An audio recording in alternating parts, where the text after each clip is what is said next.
आखिर क्या है ऑपरेशन हार्डबॉल? गैंगस्टर लॉरेंस बिश्नोई के खिलाफ अमेरिकी जांच एजेंसी एफबीआई के बड़े खुलासे का क्या भारत अमेरिकी संबंधों पर असर पड़ेगा? लॉरेंस बिश्नोई को अंतरराष्ट्रीय अपराध सिंडिकेट का सरगना बताने वाली एफबीआई भारत में गुजरात की एक जेल में बंद इस कुख्यात गैंगस्टर पर क्या कार्यवाही करेगी? अमेरिका लॉरेंस बिश्नोई के प्रत्यार्पण यानी कि एक्स्ट्राडिशन की मांग कर चुका है। प्रक्रिया शुरू हो गई है। भारत इसका क्या जवाब देगा?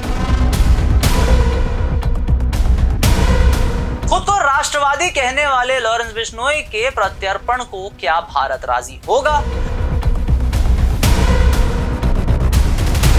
अमेरिका ने 26/11 मुंबई हमले के आरोपी तहव्वुर हुसैन राणा का प्रत्यार्पण कर दिया था। वो भारत की जेल में है। भारत यदि बिश्नोई का प्रत्यार्पण करता है तो उसके मायने क्या होंगे?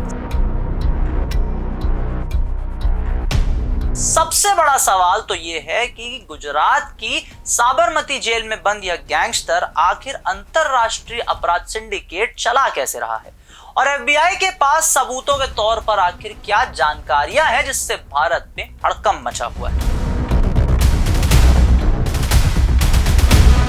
भारत से दुनिया भर में ऑपरेट कर रहे गैंगस्टरों को लेकर अमेरिकन एफबीआई के ऑपरेशन हार्डबॉल से जुड़े खुलासों के बाद देश भर में हड़कंप मचा हुआ है। वहीं देश की इन्फोर्समेंट एजेंसियों की साख को गहरा धक्का लगा है। चौंका देने वाला पहलू यह है कि जिन अपराधियों के नाम अमेरिकी नागरिकों से फिरौती वसूल करने को लेकर सामने आए हैं उनमें से ज्यादातर भारतीय जेलों में बंद है या फिर भारतीय पुलिस से जुड़े हुए हैं।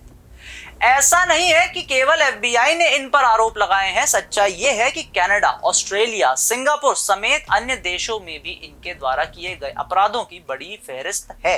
7 जुलाई को अमेरिका के लॉस एंजलिस में एफबीआई और यूएस के जस्टिस विभाग यानी कि डीओजी डिपार्टमेंट ऑफ जस्टिस ने ऑपरेशन हार्डबॉल नामक एक बड़े अंतरराष्ट्रीय अभियान की घोषणा की। यह भारत आधारित 3 ट्रांसनेशनल संगठित अपराध समूहों के खिलाफ वर्षों तक चली जांच का नतीजा था। इस कार्यवाही में अमेरिका, कनाडा और यूरोप में 24 लोगों की गिरफ्तारी, जबकि 3 अलग अलग इंडाइटमेंट में कुल 37 अपराधियों पर मुकदमा चलाया गया। ये समूह मुख्य रूप से भारत से जुड़े हैं और इनको लीड लॉरेंस बिश्नोई और जग्गू भगवानपुरिया जैसे अपराधी भारत की जेलों में बंद होने के बावजूद संचालित कर रहे हैं। लॉरेंस 2015 में गुजरात में बंद हैं।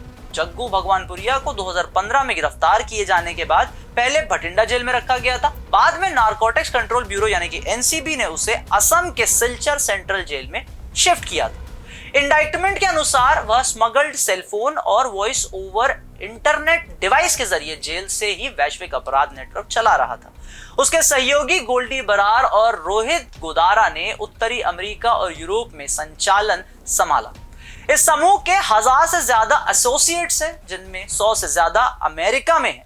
खास बात जो सामने आई है वो ये है कि इस समूह ने भारतीय कानून एजेंसियों को भ्रष्ट कर दिया है। झूठी सूचना देकर प्रतिद्वंदियों के खिलाफ बेबुनियाद केस दर्ज कराए और उनसे वसूली की। पंजाब पुलिस के एक अफसर ने कैसे वसूले $4 लाख। एफबीआई ने जो खुलासा किया है उसमें पंजाब पुलिस के इंस्पेक्टर गुरिंदरजीत सिंह नागरा का नाम भी है। नागरा का नाम अंतरराष्ट्रीय एक्सटॉर्शन रैकेट में लिया है। अमेरिकी अधिकारियों ने उन पर $4 लाख के एक्सटॉर्शन मामले में शामिल होने का आरोप लगाया। आरोप है कि वे लॉरेंस बिश्नोई और जग्गू भगवानपुरिया गैंग के साथ मिलकर अमेरिका में बसे परिवारों को निशाना बनाते थे। गुरिंदरजीत सिंह पर भगवानपुरिया गैंग के साथ मिलकर अमेरिका में रहने वाले एक परिवार से $4 लाख की रंगदारी वसूलने और झूठे केस में फंसाने का आरोप है। उस वक्त वे टांडा होशियारपुर के एसएचओ थे। लॉस एंजलिस में अमेरिकी अटॉर्नी ने प्रेस कॉन्फ्रेंस में साफ कहा कि उन्हें चार्ज किया जा चुका है और अमेरिका उनका प्रत्यार्पण कराएगा। सोशल मीडिया रिपोर्ट्स में उनके एफबीआई जांच में शामिल होने के आरोप लगने के बाद होशियारपुर के सीनियर सुपरिटेंडेंट ऑफ पुलिस यानी कि एसएसपी ने उन्हें तुरंत होशियारपुर पुलिस लाइन में ट्रांसफर कर दिया। एसएसपी ने कहा कि यह कदम सतर्कता के तौर पर उठाया गया है और आरोपों की जांच के लिए फैक्ट फाइंडिंग इंक्वायरी शुरू कर दी गई। अमेरिकी जस्टिस डिपार्टमेंट ने नवंबर 2023 में एक RAW यानी रॉ से जुड़े अधिकारी का नाम लिया था। उन पर आरोप लगाया कि उसने अमेरिकी नागरिक पतवंत सिंह पन्नू सिख अलगाववादी की हत्या का प्लॉट रचा। निखिल गुप्ता नाम के व्यक्ति पर भाड़े के हत्यारे के रूप में काम करने का आरोप लगा।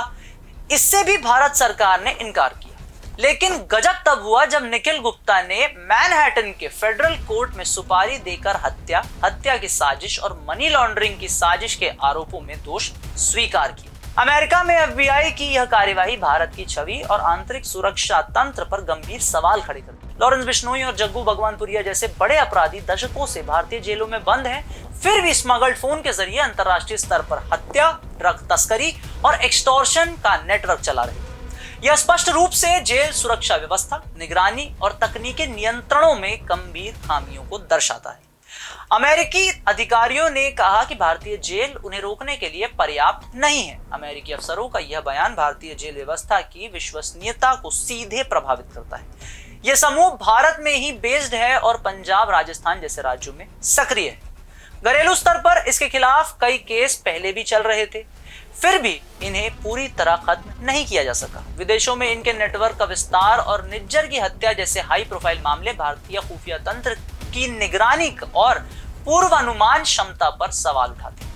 भगवानपुरिया समूह द्वारा भारतीय पुलिस को भ्रष्ट करने का आरोप तो और भी गंभीर है, जिसमें एक इंस्पेक्टर को लाइन हाजिर करके जांच बैठा दी गई। यह घटना भारत सरकार की जीरो टॉलरेंस नीति और कानून व्यवस्था की प्रभावशीलता को चुनौती देती है। अंतर्राष्ट्रीय मीडिया और विश्लेषक इसे भारतीय सुरक्षा तंत्र की कमजोरी के रूप में पेश कर रहे हैं। इससे विदेशी निवेशकों और डायस्पोरा में विश्वास कम हो सकता है। हालांकि भारत की ओर से आधिकारिक विस्तृत प्रतिक्रिया अभी सामने नहीं आई है, लेकिन ऐसी घटनाएं लंबे समय तक कूटनीतिक और घरेलू बहस का विषय बनी रहेंगी। एफबीआई और royal Canadian mount police RCMP ने 2023 में हरदीप सिंह निज्जर की हत्या के मामले में लॉरेंस बिश्नोई और उसके गिरोह के खिलाफ जो आरोप लगाए हैं वे महत्वपूर्ण हैं। यह एक ऐसा आरोप है जो पहले कैनेडियन अधिकारियों द्वारा लगाया गया था और जिसने 2023 में ओटावा और नई दिल्ली के बीच संबंध बेहद खराब दौर में पहुंचा दिए थे। कनाडा और भारत के इन आरोपों प्रत्यारोपों के बीच अपने काउंसिलेट में सदस्यों की संख्या कम कर दी थी। मंगलवार को खालिस्तान समर्थक हरदीप सिंह निज्जर की मौत की संयुक्त जांच को लेकर भी एफबीआई का बयान सामने आया।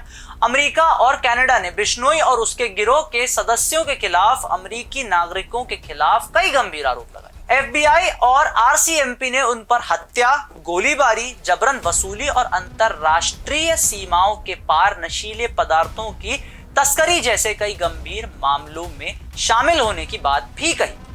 कनाडा ने लगाए थे राजनयिकों पर गंभीर आरोप। नहीं भूला जाना चाहिए कि कनाडा के पूर्व प्रधानमंत्री जस्टिन ट्रूडो ने सितंबर 2023 में संसद में कहा था कि हमारी एजेंसियां निज्जर मामले के यह जांच। निज्जर की जून 2023 में ब्रिटिश कोलंबिया में गोली मारकर हत्या हुई थी। ट्रूडो ने इसे एक विदेशी सरकार द्वारा की गई हत्या बताया था, जिसे भारत सरकार ने सीधे नकार दिया था।